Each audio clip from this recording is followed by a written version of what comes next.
Bien, amigos, vamos a hablar con el doctor Héctor Balcácer. Héctor Balcácer es infectólogo.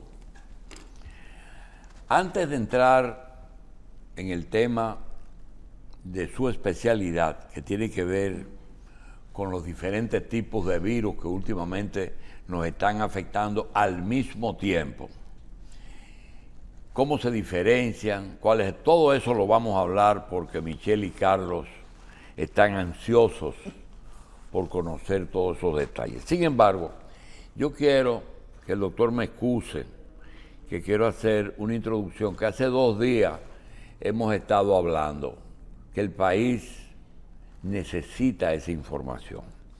El doctor Balcácer es infectólogo. Posiblemente él pertenezca al patrón del profesional de la medicina que se gradúa a los 18 años de bachiller, si tuvo suerte a los 17, que a los 25 es médico, si tuvo suerte a los 24, y después que se gradúa y le entregan un título de doctor en medicina, entonces él le paga al Estado, si se graduó en la Universidad de Santo Domingo, pero se usa en todas las universidades, 1 año de pasantía. Lo que quiere decir que 6 años de medicina, 1 año de pasantía y por lo menos 3 para hacerse infectólogo con 1 año de medicina interna y 2 años de infectología. 3 de medicina interna y después 2 de infectología. 5 años, quiere decir que este señor tiene 12 años que a los 34, 35 años es el que está habilitado para ejercer la infectología. Es decir, cuando usted se sienta frente a un infectólogo, tiene que saber que si tiene 34 años, está recién egresado. Oigan esto. Por otra parte, la tradición y la cultura nos enseña muchas cosas. Nos enseña que antes las personas se vacunaban contra la viruela, se vacunaban contra el polio, se vacunaban contra el tétano. ¿Qué tú dijiste? Tétanos. Sí. Y esa vacuna Tosferina. estaban, a veces se ponían rutinariamente, a veces se ponían como de refuerzo. Lo digo porque el desarrollo de las vacunas tomó mucho tiempo. En los últimos 5 años, específicamente después del 2019, ocurrieron una serie de fenómenos que, además de toda la preparación que el doctor Balcácer tuvo, entonces tiene que actualizarse sobre un problema de infectología en que un mosquito, tú tienes que preguntarle qué es lo que tú transmites. Si transmite dengue, si transmite zika, si transmite influenza, si transmite coronavirus, si transmite... Puede transmitirte por lo menos 5 o 6 enfermedades que en esta época en que grandes naciones están preocupados por su población, a veces, y ahí el infectólogo no se mete, se dice que hay un interés en reducir la población con epidemias y pandemias. Entonces hay que definir lo que es un brote, lo que es una pandemia y lo que es una epidemia, en un lugar, en una nación o en el mundo. Entonces, ese problema ahora de un infectólogo no es averiguar si un grupo de ricos o de controladores de la natalidad en el mundo, que hoy 8.000 millones de habitantes tiene el mundo, y que decidieron coger un pueblito de la China para difundir un virus que, por cierto, aunque tengamos los 8.000 millones, nosotros hemos pedido que, por lo menos en República Dominicana, el Departamento de Infectología de Salud Pública, con los infectólogos que han atendido coronavirus, se sienten, doctor, y digan, vamos a una cosa, del 2020, de enero del 20 a hoy diciembre, todos los laboratorios nacionales, privados y de estatales, que nos den la cifra de cuántas pruebas hicieron. Primero, pruebas para positividad del coronavirus. Después, que nos den el informe. Y desde que dijimos eso, me dice Michelle, me dice, óyeme, ¿y tú crees que un laboratorio que en 3 años ha hecho miles y miles de pruebas y que cobran una suma de tanto, le van a dar impuestos sobre la renta, esos números? No lo vamos a conseguir. Ese es el primer número. ¿Cuántas pruebas se han hecho en 3 años? ¿Cuántas positivas? ¿Cuántas negativas? De esa persona, ¿cuántas se han vacunado? Han hecho más de una prueba. De esa persona, ¿cuántas se han vacunado? ¿Cuáles se pusieron la china y cuáles se pusieron la otra? Doctor, hay que hacer ese estudio, porque todos los días aparece una gente que muere y te dice, esa persona murió y estaba vacunada. Y aparece un italiano que hace una autopsia y encuentra unos coágulos ahí adentro con gente vacunada. Entonces, yo quiero dejarlo para que usted desarrolle el tema que vino como infectólogo. Realmente, ¿a qué se debe que no solo el coronavirus te presenta diferentes cepas, sino que ahora aparece influenza, aparece el dengue? Y lo peor es que todas las personas que han tenido la enfermedad, vacunados o no, permanecen con un elemento que es limitación de la capacidad respiratoria. Estén vivos o no, todos tienen una limitación de la capacidad respiratoria. Adelante, perdónenos la introducción, pero necesitamos demasiada información. Bueno, muy buenos días, gracias por la invitación, como siempre, las personas que nos miran, como yo siempre digo, en tiempo real, y aquellos que posteriormente se beneficiarán de los diferentes medios digitales, los cuales sirven como canal para reproducir la información que se genera en espacios como este. Lo primero que hay que llamar la atención es que en este momento observamos en el mundo que el gran crecimiento de las personas, como usted decía, los grandes volúmenes de población a nivel mundial facilita que la transmisión de enfermedades que necesita cercanía simplemente se convierte en un factor transmisor y multiplicador de enfermedades.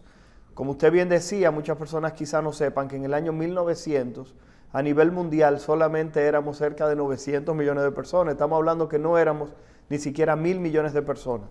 Y ahora, al año 2022, como usted dice, hemos multiplicado esa cifra 8 veces la cantidad de personas. Anteriormente, las personas decían, tú puedes gritar en tu casa lo que tú quieras, porque una casa quedaba generalmente lejos de otra. Hoy en día vivimos todos uno sobre otro, y justamente esa cercanía nos expone a patógenos que se transmiten, como estábamos diciendo anteriormente, cuando existe intimidad, cuando una persona entra en un ascensor, cuando una persona entra en una oficina, cuando entra en un espacio que hay muchas personas. Pero hay otra situación que hemos olvidado. Muchas de estas enfermedades que se conocen como enfermedades emergentes, hoy en día surgen, y esto es un patrón que hemos podido observar, porque el ser humano está agrediendo el medio ambiente y está llegando a lugares donde anteriormente no visitaba. Y entonces podemos observar cómo tenemos patologías que van ganando nombres dependiendo del lugar donde se ha identificado. Por ejemplo, sabemos que, Zika, que es un virus que tuvimos varios procesos febriles con niños que tuvieron problemas de microcefalia, o sea, la cabeza pequeñita. Hay que decir que este es un virus que estaba en un bosque donde se había descrito años atrás, pero no fue hasta que el ser humano entra a este espacio que entra en contacto con este mosquito que es capaz de transmitir este virus y comienzan a identificarse este tipo de enfermedades. Lo mismo sabemos que ocurre. Recuerden por ahí que salió en unos varios memes o memes, como le llamamos en español, de que las personas, los médicos, nos íbamos a convertir en veterinarios. Teníamos la gripe aviar, teníamos la gripe porcina, en este momento el coronavirus del 2019 que venía del murciélago. Tenemos una patología respiratoria que se puso en estos días más o menos de moda, que era el MERS, que es el síndrome respiratorio severo del Medio Oeste, que es justamente asociado a los camellos. Entonces, cuando uno evalúa todo este proceso, se da cuenta que ha sido más que nada la agresión del ser humano, entrar en aquellos lugares donde no estaba anteriormente. Nos beneficiamos de sus recursos naturales, pero lamentablemente tenemos que tomar la parte desagradable, que son las enfermedades que se mantenían dentro de ese ecosistema. Bien, doctor, hay un tema, yo creo que hay que hablar de orden. Estamos hablando de incidencia y de algunos casos de cólera en este momento en nuestro país. ¿Qué tenemos de frente como enfermedad? ¿Qué es el cólera? ¿Hasta dónde tenemos tratamientos? ¿Podemos manejarlo? ¿Y de qué tenemos que tener presente? Bueno, en cuanto al cólera, yo creo que en este momento el cólera representa una amenaza más que una amenaza meramente de salud. Y cuando hablo de que es una amenaza que va más allá de la parte meramente de salud, es que estamos viviendo en un país donde el turismo se considera uno de los pilares de la economía.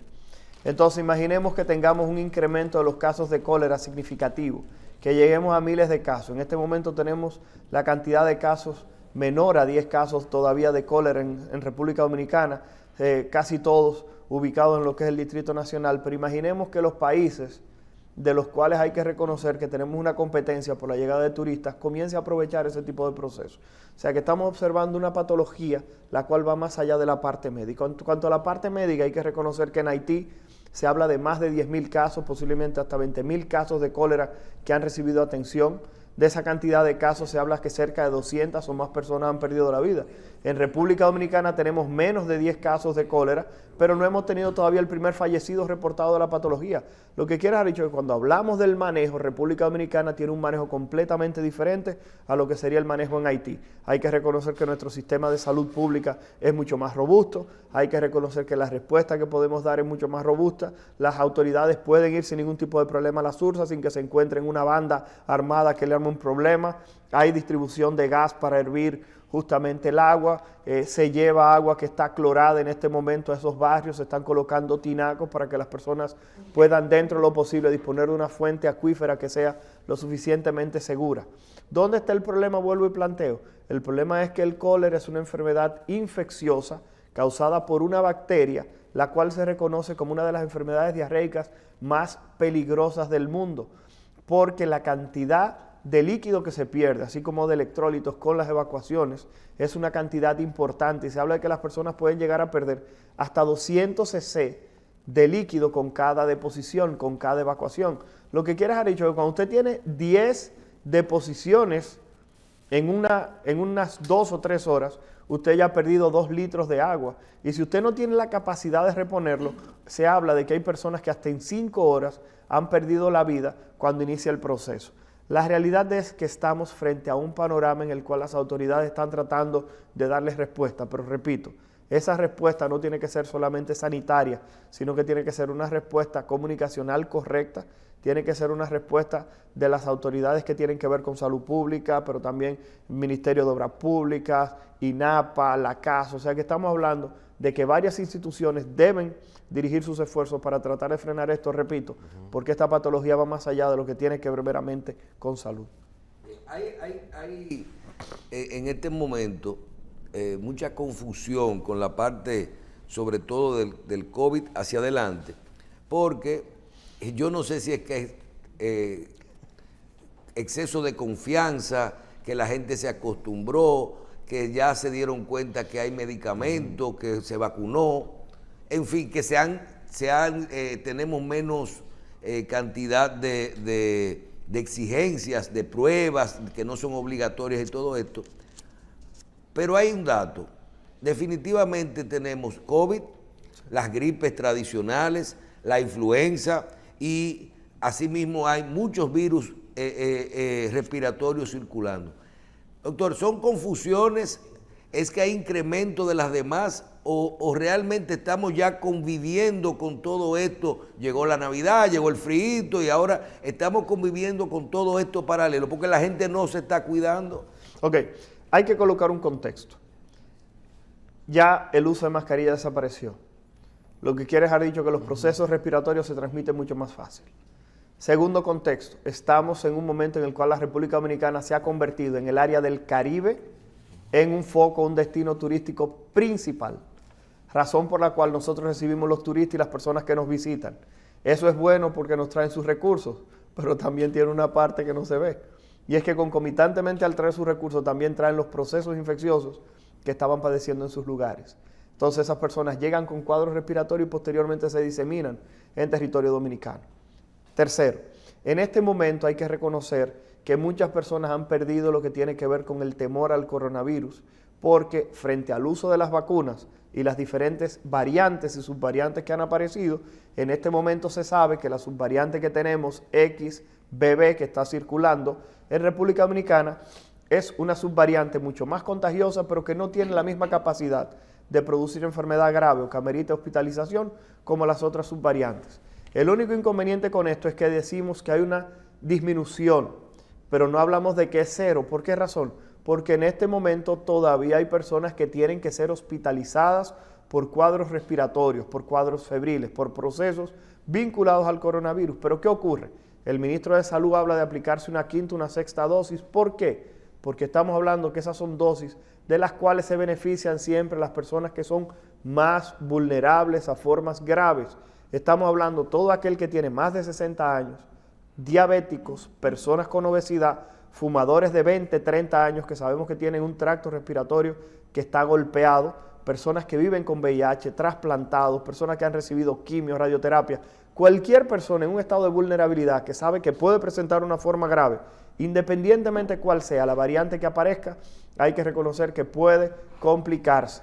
La otra situación que no podemos olvidar hoy en día es que el coronavirus ha mutado, repito, ha cambiado para presentar formas más tenues, pero ya los hemos observado con otros procesos respiratorios como fue con la influenza.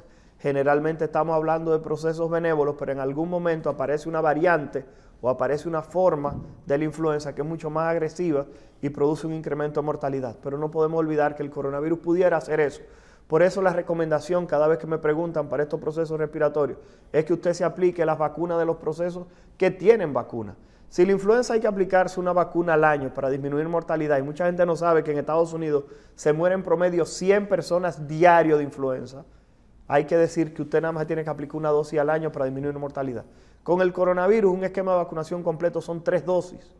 Si usted es una persona joven, 30, 40, 50 años, que no sufre de nada. ¿Qué tiempo te dura esa tercera dosis? ¿Ya para siempre? Lo que pasa es que se habla de que luego de 6 meses disminuye un poquitito lo que es la protección, pero el asunto es que es muy frecuente encontrar personas con 3 dosis de la vacuna y que le ha dado 2 o 3 veces coronavirus, lo que quiere decir que el sistema inmunológico se mantiene generalmente enfrentándose al patógeno, ya sea con la vacuna o ya sea con haber padecido la enfermedad. Lo que quería terminar diciendo es que hoy en día aquellas personas que no tienen las 3 dosis de la vacuna tienen un esquema incompleto.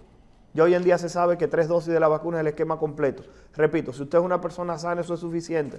Pero si usted tiene alguna de las condiciones que mencioné con anterioridad, usted posiblemente necesita un refuerzo. Si usted tiene más de 4 a 6 meses que padeció la enfermedad o de 4 a 6 meses que se aplicó la última vacuna. ¿Qué es una vacuna bivalente? Wow, esa es una pregunta excelente porque el ministro de Salud habló y ya tenemos en el país disponibilidad de la vacuna bivalente. Una vacuna bivalente es una que combina el virus viejo, el virus original, el coronavirus que conocíamos, y número 2, combina la protección contra Omicron, que es la variante que se convirtió en la predominante en el mundo. Es mucho más específica para los virus que están circulando en este momento. Reconocer que la vacuna de la influenza se aplica todos los años porque el virus de la influenza va cambiando, va mutando y aparece en formas específicas de la influenza. Lo mismo ocurre con el coronavirus, con el paso del tiempo ha ido cambiando, ha ido creando subvariantes que serían como quien dice hijos o hijitos justamente de esas variantes previas y comenzamos a presentar infecciones por diferentes tipos del virus del coronavirus del 2019. Es exactamente eso lo que dice y esta vacuna bivalente, brinda una protección contra esas nuevas subvariantes que tenemos circulando en este momento. Precisamente, con respecto a las formas de contagio, entonces, desde el momento que la persona tiene contacto con el virus, ¿qué tanto tiempo se puede decir que se toma manifestarse y empezar a dar los síntomas y más o menos el promedio de días que una persona puede estar padeciendo esto? Esa es una excelente pregunta y sobre todo es una pregunta muy práctica, porque hoy en día que tenemos un incremento de los casos de coronavirus todavía presente en República Dominicana, hay que llamar la atención. Balcácer, a mi esposa le dio coronavirus. ¿Qué tiempo en la casa tenemos para hacernos la prueba para enfermar? Generalmente eso ocurre de 1 a 5 días. Si pasaron 5 días luego de que alguien en la casa presentó la enfermedad, generalmente las personas no van a presentar ningún tipo de proceso infeccioso. Repito, de 1 a 5 días. Por eso, si alguien enferma en la casa, todo el mundo sale huyendo a hacerse la prueba de inmediato. La realidad es que pudieran salir negativos y 5 días después entonces comienzan a mosquear y dicen, no, pero yo me hice la prueba y salí negativo. No, tienes que esperar ese rango de tiempo y en cualquiera de esos días usted pudiera presentar manifestaciones. Reconocer que hoy en día el periodo de aislamiento todavía se mantiene cerca de 7 días. Reconocer que ese periodo de aislamiento en el cual usted tiene que mantenerse en la casa depende mucho de si está vacunado o no. Hay que decir que hoy en día se sabe que las personas que tienen su esquema de vacunación completo contra el coronavirus tienen menor probabilidad de presentar formas prolongadas, que es lo que se conoce como el COVID largo, que son personas que después que le da coronavirus quedan con problemas de depresión, problemas de memoria, dolor en el cuerpo, dificultad para respirar, dolores articulares, se le caen los cabellos, tienen problemas cardíacos y problemas cerebrales. Una pregunta que me hizo el señor Julio Jacín antes de irse fue, Balcácer, ha circulado mucho por redes sociales personas que hablan, y es un saludo a mi hermano Jesús Nova, que dijo que por la vacuna han incrementado los casos de infarto. Mentira. Esa no es la razón. Es cierto que algunas vacunas se han vinculado a la formación de coágulos y trombos. Sin embargo, hay que llamar la atención de que la infección por coronavirus se asocia a daño vascular. ¿Cuántas de las personas que están viendo este programa no conocen a alguien que le dio coronavirus y quedó con la presión alta? ¿Cuántas personas no conoce usted que le dio coronavirus y tuvo un problema circulatorio? ¿Por qué razón? Porque se sabe que la infección por coronavirus se asocia a daño circulatorio y eso lleva accidentes cerebrales. No es la vacuna. No es la vacuna. La cantidad de personas que ha padecido la infección por coronavirus supera por muchísimo a la cantidad de personas que está vacunada. Así que por tal razón hay que decir que si bien es cierto, usted quiere decir que la vacuna pudo haber quizás contribuido, la realidad es que la infección por coronavirus tiene el mismo daño o más que las vacunas del proceso que tiene que ver con los vasos sanguíneos. Así que esa es la razón principal, no lo minimicen, porque la realidad es que si bien es cierto, la infección por coronavirus no tiene que ser un proceso severo para dañar la circulación, hay muchísimos estudios que demuestran daño a nivel cardíaco y daño a nivel cerebral. Doctor, en el caso de la parte que tiene que ver con, hablamos de la vacuna y hablamos de la vacuna bivalente. Cuando se habla de pruebas, también la gente ha perdido ya la costumbre. Yo creo que yo digo que no quieren ni siquiera saber la respuesta. Tú le dices, te hiciste una prueba y te dicen, sí, me la hice, pero ¿cuándo la hiciste? Repítela en 2 días. No, ya eso está bien. No, creo que la gente no quiere ni saber que estamos positivos en el caso. Y ahora está muy de moda también términos nuevos que escuchamos de vacunas. No, me hice un panel respiratorio. ¿Qué es un panel respiratorio? ¿En qué se diferencia qué me garantiza ese panel con respecto a las pruebas tradicionales que tenemos de influenza, COVID,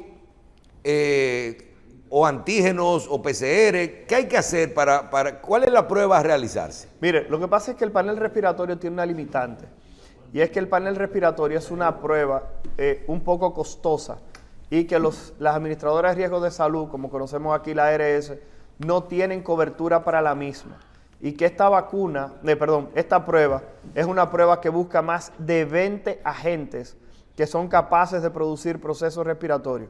Y hay que llamar la atención de que el panel respiratorio es una prueba que nos identifica de manera conjunta sincitial respiratorio, influenza, coronavirus, adenovirus, y nos busca una cantidad de bacterias que pueden producir procesos respiratorios. Por eso, cuando alguien tiene un cuadro gripal o un proceso que no se puede identificar qué es lo que le está creando, entonces el panel respiratorio se convierte en una herramienta que nos identifica una mayor cantidad de microorganismos. Limitante, vuelvo y comento, no la cubren la ARS y el costo en ocasiones puede ser tan alto como 12.500 pesos, que no toda la población tiene capacidad de costear este tipo de pruebas. Pero repito, cuando usted tiene dudas sobre lo que tiene el paciente, esta prueba que sale tan rápido como de 4 a 6 horas, identifica cerca de 20 agentes que producen cuadros respiratorios. Bien, doctor, finalmente, usted es infectólogo, yo creo que una especialidad de las que son protagonistas de todo este proceso de la pandemia que hemos vivido en los últimos 2 años y medio, 3 años, ya tenemos casi en esto. ¿Qué mensaje usted le tiene a la ciudadanía? Fin de año, temas nuevos en el ambiente. ¿Qué mensaje usted nos tiene a todos para qué debemos tener presente? Lo primero y más importante tiene que ser prevención. Y cuando hablamos de prevención hay que reconocer que usted necesita, si está enfermo, aislarse. Número 2, si no tiene su esquema de vacunación, completarlo. Número 3, reconocer que usted como persona joven quizás no tiene que aplicarse refuerzos, pero que si usted tiene algún familiar que usted sabe que tiene alguna condición que lo pone en riesgo para presentar formas graves de cualquiera de estos procesos respiratorios, trate de aplicarle las vacunas, por lo menos de aislarlo, poner la mascarilla, cuidarlo. Estamos en Navidad y todo el mundo quiere disfrutarlo, pero cuando un familiar enfermo, inmediatamente esa alegría puede desaparecer. Otra de las situaciones que no podemos negar es que si usted está enfermo, usted necesita buscar asistencia médica. Como población somos muy dados a llevarnos de lo que es la medicina tradicional y olvidamos que mientras más rápido usted busca ayuda, generalmente más rápido puede solucionar un problema. Y por último, por favor, las teorías de conspiración en estos días hacen más daño que bien. Reconocer que hay algo que es la ciencia, y cada vez que a través de mis redes sociales alguien me acaba y me dice que me están dando dinero las farmacéuticas, yo quiero que lo sigan diciendo Maduro para ver si las farmacéuticas los escuchan y me mandan algo. La realidad es que cada vez que hacemos esto, lo hacemos por la convicción de que la medicina, la ciencia, es la única forma de seguir hacia adelante y que como sociedad y como mundo poder progresar. Y no olvidar que cada vez que usted me dice que usted está en contra de la vacuna contra el coronavirus y otras vacunas, siempre le pregunto, ¿pero usted está en contra de todas las vacunas? Porque la realidad es que casi todas funcionan de la misma manera. Así que nada, ese es mi mensaje. Bien, vamos a agradecer al doctor Héctor Balcácer, infectólogo. Gracias por estar con nosotros y muchas felicidades. Gracias, igual.